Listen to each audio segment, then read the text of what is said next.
الحمد لله رب العالمين والصلاة والسلام على سيد المرسلين نبينا محمد وعلى آله وصحبه أجمعين أما بعد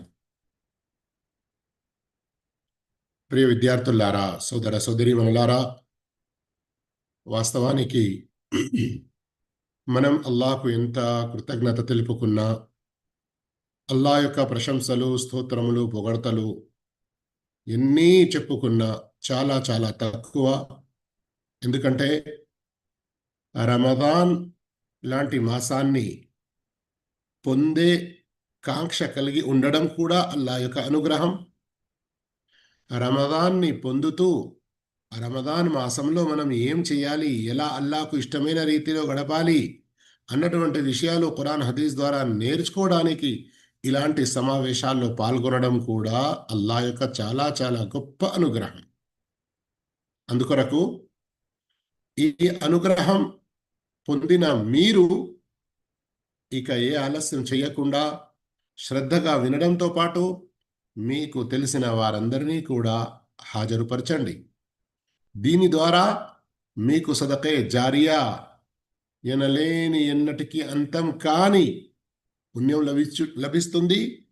ఈ పుణ్యం లభించడంతో పాటు మీకు ఇహ పరాల ఎన్నో రకాల మేళ్ళు శుభాలు కలుగుతూ ఉంటాయి. అల్హమ్దులిల్లా, ఈరోజు మొదటి ఈ క్లాస్లో అంశం ఏమిటో మీరు విన్నారు. ఏమిటి ఆ అంశం? అల్లాహు తాలా ఖురాన్లో ఎన్నో రకాల గాథలు, ప్రవక్తల యొక్క గాథలు, పుణ్యాత్ముల యొక్క గాథలు, అంతేకాకుండా అవిశ్వాసుల నాయకులు, వారు నశించిపోయినటువంటి విషయాల వివరాలు ఏదైతే తెలిపాడో వాటి యొక్క ఉద్దేశాలు ఏమిటి మనం తెలుసుకోబోతున్నాము. అయితే అల్లాహు తాలా మనకు ఇలాంటి ఈ అంశంపై వినే భాగ్యం కలుగజేసినందుకు అల్లాహకు కృతజ్ఞత తెలుపుకుంటూ, మొదటి శుభవార్త మీకు ఇస్తున్నది ఏమిటంటే, ఈ సంవత్సరం ప్రతి సంవత్సరం మాదిరిగా 3 అంశాలపై మన ప్రతిరోజు క్లాస్ ఉంటుంది. అయితే అందులో మొదటి అంశం ఖురాన్ యొక్క గాథలు. వివిధ పండితులు వస్తారు. అల్హమ్దులిల్లా, వారు ఖురాన్లో నుండి ఏ గాథలైతే అల్లా ప్రస్తావించాడో వాటిని మీ ముందు ఎంతో వివరంగా తెలియజేస్తారు. అయితే మనం ఈ గాథలు ఏవైతే వింటామో వాటికి సంబంధించి కారణాలు స్వయంగా అల్లాహు తాలా ఖురాన్లో ఏం తెలిపాడో రండి ఇప్పుడు నేను మీ ముందు ఉంచే ప్రయత్నం చేస్తాను. వాటిలో ప్రప్రథమంగా మనం తెలుసుకోవలసిన ముఖ్యమైన విషయం ఏమిటంటే, ఖురాన్ ఒక కథల పుస్తకం కాదు. ఖురాన్ ఏదో స్టోరీ, నావల్స్ లాంటి బుక్ ఎంత మాత్రం కాదు. ఈ ఖురాన్ గ్రంథం మానవాళికి మార్గదర్శకం చూపడానికి, ఇన్న హాదల్ ఖురాన యహ్దీ లిల్లతీ హియ అక్వం, మానవుల జీవితంలో ఎన్ని సమస్యలు ఎదురవుతాయో ప్రతి సమస్యకు అతి ఉత్తమమైన పరిష్కారం చూపడానికి ఖురాన్ వచ్చింది. హుదల్ లిన్నాస్, సర్వ మానవాళి మార్గదర్శకత్వం కొరకు అల్లాహ్ పంపాడు. కనుక ఈ ఖురాన్ గ్రంథం ఇంత మంచి ఉద్దేశంతో అవతరించినప్పుడు ఇందులో అల్లాహు తాలా మనకు ఎన్నో ఆదేశాలు ఇచ్చి ఉన్నాడు. మనకు ఎన్నో రకాల పనుల నుండి, మాటల నుండి ఆపి ఉన్నాడు, అవి చెయ్యకూడదు అని. అయితే ఎవరైతే అల్లాహ్ యొక్క ఏకత్వాన్ని విశ్వసించి అల్లాహ్ ఇష్ట ప్రకారంగా వారి వారి కాలాల్లో వచ్చిన ప్రవక్తలను అనుసరించి జీవితం గడిపారో అలాంటి వారి కొరకు ఎలాంటి శుభాలు, ఎలాంటి అనుగ్రహాలు లభించాయి ఇహలోకంలో మరియు స్వర్గంలో లభించనున్నాయి, ఆ గాథలు ఇందులో ఉన్నాయి. ఎవరైతే అల్లాహ్ ఏకత్వాన్ని నమ్మినట్లుగా నటించారో, మనస్ఫూర్తిగా నమ్మలేదో, లేదా కేవలం నోటితో నమ్మి ఆచరణ పరంగా అల్లాహ్కు విధేయులుగా ఉండలేదో, జీవించలేదో, వారికి ఏమి నష్టాలు, వారికి ఎలాంటి ఇహలోకంలో పరాభావం, జిల్లత్, అవమానం కలిగినది, మరియు పరలోకంలో వారికి ఎలాంటి భయంకరమైన శిక్షలు ఉన్నాయో అవి కూడా ఖురాన్ తెలిపినది. ఇంకా ఎవరైతే అల్లాహ్ ఏకత్వాన్ని మొత్తానికే తిరస్కరించారో, లేదా పరలోక దినాన్ని మొత్తానికే తిరస్కరించారో, అలాంటి వారి పట్ల వారికి నచ్చజెప్పడానికి ప్రవక్తలను పంపితే ఆ ప్రవక్తలను సైతం ఏదైతే ధిక్కరించారో వారికి ఎలాంటి గడ్డు పరిస్థితి వచ్చింది, ఎలా నాశనమయ్యారు ఈ లోకంలో చూడడానికి వారికి ఈ లోకంలో ఎన్నో రకాల సౌకర్యాలు, ఈ లోకంలో వారికి అల్లాహు తాలా ధన ఐశ్వర్యం ఎంతో ప్రసాదించిన వారు బలపరంగా అండబలం, దండబలం, జనబలం, ప్రజల యొక్క సహాయం ఏమీ ఉన్నా గాని అల్లా శిక్ష వచ్చినప్పుడు ఎవరి ఏ శక్తి, ఏ బలం పనికి రాకుండా ఎలా నాశనమయ్యారో, పరలోక దినాన వారికి ఎలాంటి శిక్షలు పడనున్నాయో అవి కూడా అల్లా తెలిపాడు. అయితే ఇప్పుడు నేను సంక్షిప్తంగా ముఖ్యమైన కొన్ని ఉద్దేశాలు, కారణాలు, మర్మాలు, ఔచిత్యాలు, లాభాలు ఈ ఖురాన్లోని గాథల ద్వారా మనకు ఏం కలుగుతాయో టు ద పాయింట్ కొన్ని విషయాలు ఖురాన్ హదీస్ ఆధారంగా తెలుసుకుందాము. మొట్టమొదటి విషయం, ఖురాన్లో అల్లాహు తాలా ఎన్నో గాథలు ఏదైతే తెలిపాడో వాటి ద్వారా తౌహీద్ను బలపరచడం, తౌహీద్ విశ్వాసాన్ని బలపరచడం, తౌహీద్పై ఉన్న వారికి ఎలాంటి లాభాలు కలిగాయి, తిరస్కరించిన వారికి ఎలాంటి నష్టాలు కలిగాయి తెలుపడం ద్వారా మనం ఎలా బలంగా తౌహీద్ యొక్క విశ్వాసంపై చాలా గట్టిగా నమ్మకంగా ఉండాలో ఇది బోధపడుతుంది. ఈ విషయం మనకు ఖురాన్లోని ఎన్నో ఆయతుల ద్వారా తెలుస్తుంది.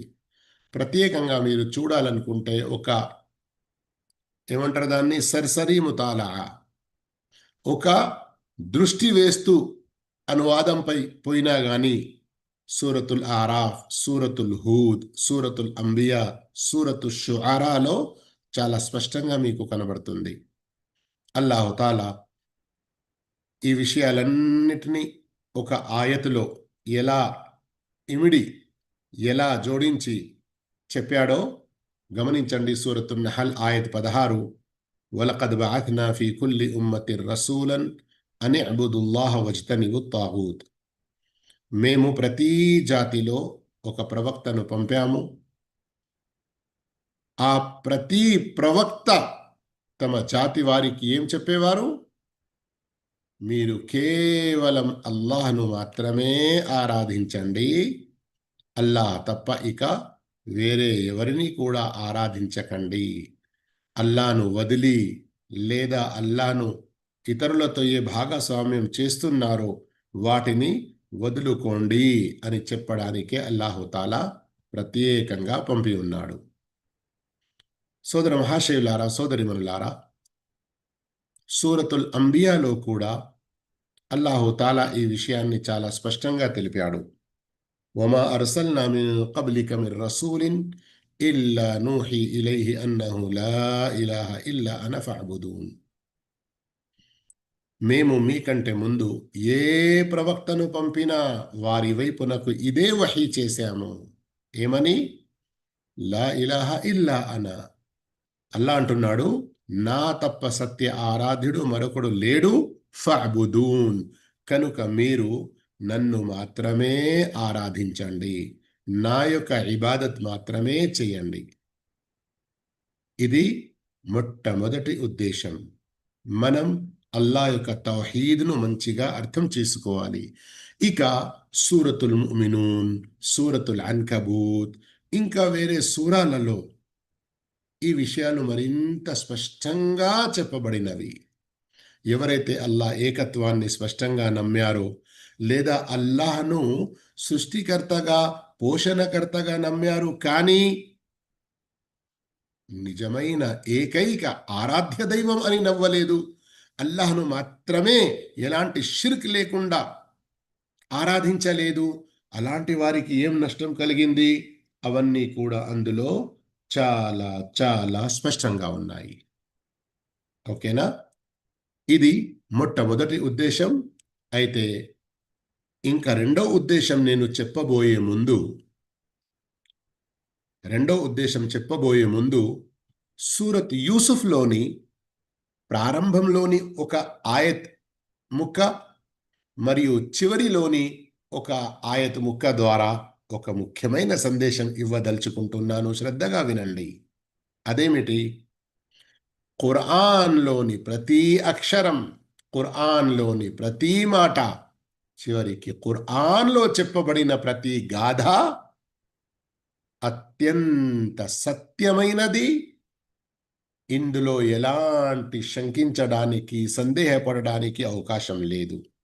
అల్లా ఏమన్నాడు? నహ్ను నకుస్సు అలైక అహ్సనల్ కసస్ బిమా ఔహైనా ఇలైక హాదల్ ఖురాన్. ఈ ఖురాన్ను వహీ ద్వారా మీకు పంపుతూ మీకు చాలా అత్యుత్తమమైన, స్వచ్ఛమైన, సత్యమైన గాథలను మేము మీకు తెలుపుతున్నాము.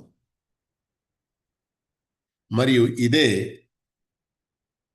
సూరత్లో సుమారు ఆయత్ నంబర్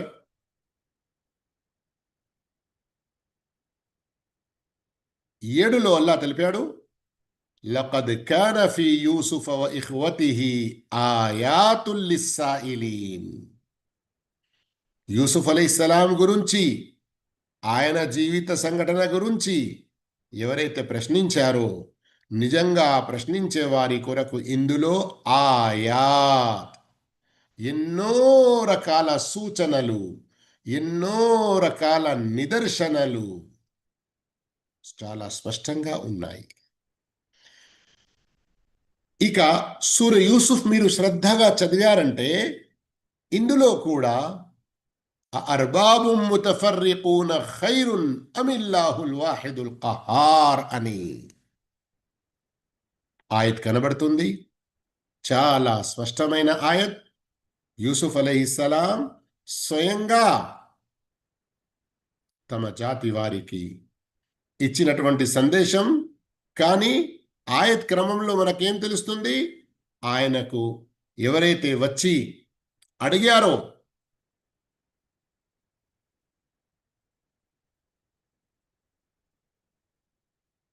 వారు చూసినటువంటి స్వప్న యొక్క జవాబ్ వారికి, యా సాహిబై సిజ్ని అర్బాబు ముతఫర్రికూన ఖైరున్ అమిల్లాహుల్ వాహిదుల్ ఖహార్ మా తఅబుదూన మిన్ దూనిహి ఇల్లా అస్మాఅన్ సమ్మైతుముహా అంతుమ్ వఆబాఉకుం మా అన్జలల్లాహు బిహా మిన్ సుల్తాన్. సూరత్ యూసుఫ్లోనే 39 మరియు 40 ఆయత్.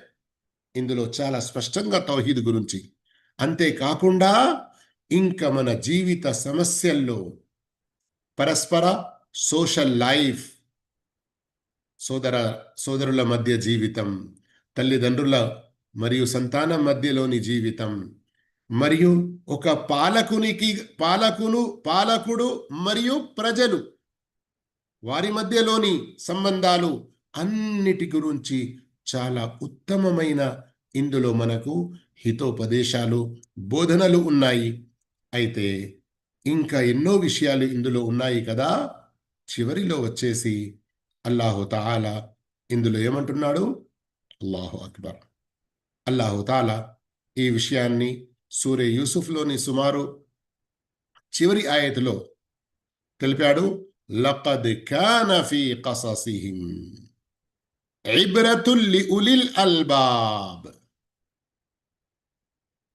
బుద్ధిమంతులకు, జ్ఞానవంతులకు వీరి యొక్క ఈ గాథల్లో ఎన్నో రకాల గొప్ప నిదర్శనలు, గుణపాఠాలు ఉన్నాయి. ఇబ్రా, నసీహ. అలా ఏమంటున్నాడు, మాకాన హదీథ యుఫ్తరా, ఇది ఏదో కల్పిత విషయాలు ఏమాత్రం కావు, మీకంటే ముందు జరిగినటువంటి సత్యమైన సంఘటనలు. ఆ తర్వాత ఏమంటున్నాడు, వతఫ్సీల కుల్లి షైఇన్ వహుదం వరహ్మతన్ లికౌమి యుమినూన్. విశ్వసించిన వారి కొరకు ఈ గాథల్లో ఎన్నో రకాల కరుణ సంఘటనలు, మార్గదర్శకత్వాలు ఉన్నాయి.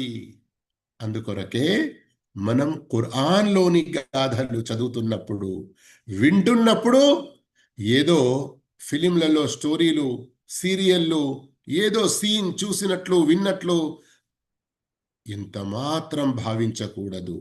వాటి ద్వారా విశ్వాసాలు పాడైపోతాయి, సంబంధాలు తెగిపోతాయి, అందులో సమాజం పాడవుతుంది. కానీ ఖురాన్ గాథల ద్వారా, ఖురాన్ యొక్క సంఘటనల ద్వారా విశ్వాసం పెరుగుతుంది, అల్లాపై నమ్మకం పెరుగుతుంది, పరస్పర సంబంధాలు బలపడతాయి. ఖురాన్ సంఘటనల ద్వారా విశ్వాసులకు వారి జీవితాల్లో ఎన్నో రకాల మేళ్ళు, శుభాలు కలుగుతాయి.